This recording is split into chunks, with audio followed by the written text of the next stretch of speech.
Bonjour, mon nom est Samuel, je suis de Photo CDN. Aujourd'hui, je vous présente le photographe Lucien Isabelle, un photographe professionnel. Bonjour Lucien. Bonjour Samuel. Parlons un petit peu de ton équipement, ton boîtier d'abord. Oui, bien, mon premier sac, parce que j'ai amené 2 sacs. Oui. Celui-ci, c'est mon sac que j'ai toujours avec moi.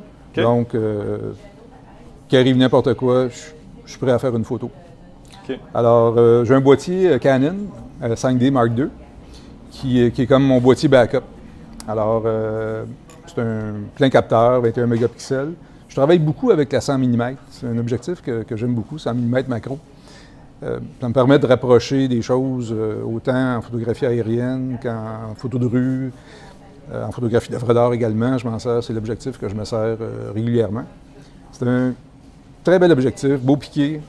Puis là, je ne suis pas là pour vanter des produits Canon parce que je sais que toutes les marques ont des bons produits. Parce que je pense que tu es passé déjà du Nikon au Canon, hein? Ben oui, j'ai pas eu le choix. Disons-le, là, mettons Ouais, les ouais. cartes sur table. là. Ouais, Fait ouais. que- mais c'est correct. J'ai pas eu le choix parce qu'à un moment donné, Canon sont arrivés avec un boîtier plein capteur, 21 mégapixels.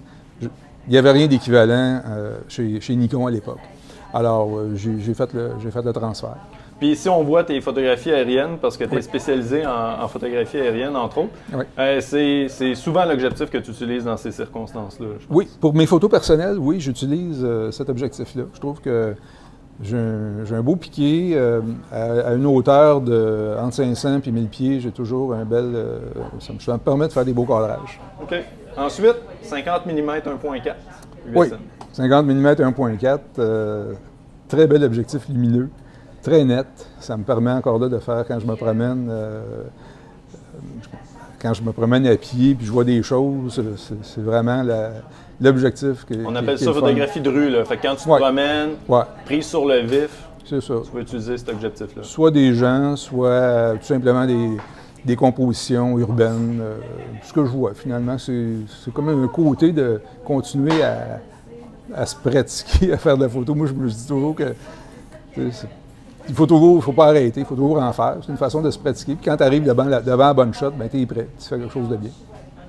Puis ensuite, grand angulaire. Oui, grand angulaire, c'est un vieil objectif Nikkor que j'ai depuis, que je peux avoir ça depuis 25 ans. Et puis, Les vestiges de ton ancienne vie Nikon. oui, ça? voilà, dans le temps que j'avais un boîtier FM. OK. Et puis, j'ai tout simplement mis un adaptateur Novoflex pour le faire fitter sur la 5D. Là, tout est manuel, hein, l'ouverture est manuelle, la mise au point. Mais Ouais, contrairement à tes deux autres objectifs, là, tout est Oui. électronique. Là. c'est ça. Donc, c'est un peu un retour aux sources quand j'utilise cet objectif-là. Fait qu'une, dans le fond, une façon d'utiliser la photographie un petit peu restrictive. Là. Oui. Puis, Mais ça, il faut dire que lorsque j'utilise cet équipement-là, c'est vraiment, je me promène dans la ville, j'ai ça sur le dos.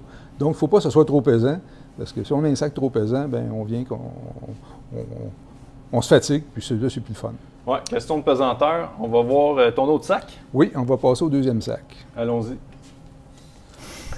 Ça vient avec un trépied. Ouais, c'est ça. deuxième sac. Déjà, la pesanteur, c'est comme avec Ouais. un trépied assez léger, je pense. C'est un Si je trépied- reconnais la pochette. Oui, c'est un trépied très léger, c'est un Gizzo en fibre de carbone. Ça, c'est vraiment intéressant comme...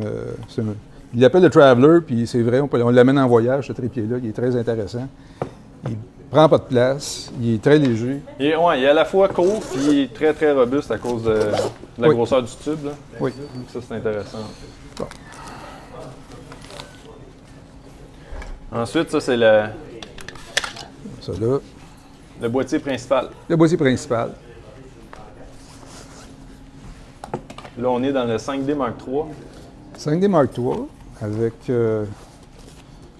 Déjà, y a-t-il des différences dans la qualité d'image, avec le dans 5... le traitement d'image? Oui, avec par le, rapport à 5, l'autre boîtier. avec le 5D, ils ont juste augmenté un petit peu c'est un 22 mégapixels, donc 1 mégapixel de plus. Par contre, la réactivité de l'autofocus en basse lumière est excellente. Mhm. Ils ont aussi réduit le bruit dans les hautes sensibilités. Déjà, avec le Mark II, on avait une très bonne qualité d'image, mais avec celui-là... Fait que l'ISO, quand il manque de lumière, boîtier doit inventer de la lumière, puis là, Ben, tu c'est ça. conserves encore un petit peu plus ta qualité. Effectivement. Il y a le bruit. Je peux arriver à faire des photos en lumière naturelle à 6400 sans avoir trop de bruit. Puis c'est un objectif, c'est-à-dire un boîtier très intéressant. L'objectif sur lequel il est monté, c'est un 24-70 2.8. Ça, c'est un peu l'objectif passe-partout quand je fais des travaux commerciaux, si je fais du reportage. Donc, j'ai un grand angle, un petit télé, puis c'est versatile. Par contre, c'est un objectif qui est assez lourd. Dans le milieu, je crois qu'on l'appelle la brique. Elle a à peu près la grosseur d'une brique, puis et son poids. Mais tu manques de rien quand tu t'en vas sur un job, un travail. Disons que c'est l'objectif que je vais utiliser le plus régulièrement. Puis ensuite, ben là... On a un autre zoom ici, Ouais. qui est la 16-35, 2.8, qui est aussi un très bel objectif. Par contre, avec cet objectif-là, quand je l'utilise à 16 mm, ça a tendance à vouloir... L'image a comme tendance à faire écraser. Alors, si je photographie des gens ou des choses qu'on dit, ça, normalement, c'est pas carré, c'est plus vertical. Alors, je suis obligé, en post-traitement, d'étirer l'image pour la rendre ce qu'on appelle la distorsion. Oui, c'est ça, c'est une distorsion. Et même si on va dans les réglages de Photoshop ou de Lightroom, cette distorsion-là n'est pas corrigée. Donc, il faut la faire image par image en Photoshop. Mais c'est un très bel objectif quand on a besoin. On est dans un espace restreint, si on fait de l'architecture, ou on est pris, mettons, dans une salle de bain à vouloir tout photographier, puis on est à côté dans le mur. Cet objectif-là est très intéressant. Sinon, ben, je sais que certaines fois, les gens aiment ça en paysage. Est-ce que toi, tu aimes prendre ça? Pas vraiment. OK. Non. C'est pas ton dada, le grand angulaire, en paysage? Pas plus que ça, non. Puis ici, on a de loin l'objectif le plus spécialisé de ta flotte, je pense? Oui, ça c'est une 24 mm tilt shift. Donc c'est très intéressant encore là en architecture d'utiliser cet objectif-là parce qu'on peut corriger les perspectives. Et puis, c'est vraiment un objectif hors de prix. Par contre, j'ai eu la chance de l'acheter usagé d'un ami photographe à Montréal qui changeait tout son équipement, puis qui se rachetait le nouveau modèle. Mais là, moi, j'en ai profité. Je l'ai eu au tiers du prix.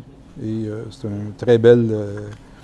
encore là, un très beau piqué. Puis quand on veut remettre des objectifs, c'est-à-dire tout ce qui est architecture, mettre ça droit, on met la caméra de niveau, le trépied de niveau, caméra de niveau, et ensuite, on joue avec ça, et puis ça fait vraiment un beau travail. Sinon, évidemment, des accessoires notables que tu traînes tout le temps avec toi, là? Fil polarisant. OK. Fil polarisant, c'est très important parce que c'est un des seuls filtres que Photoshop ou Lightroom ne peut pas faire dans toute leur galerie de filtres. Donc, le polarisant, ça se fait à la prise de vue. Puis ensuite, je pense que tu as d'autres filtres avec toi? C'est ça, c'est différent. Les filtres polarisants, c'est différentes grandeurs.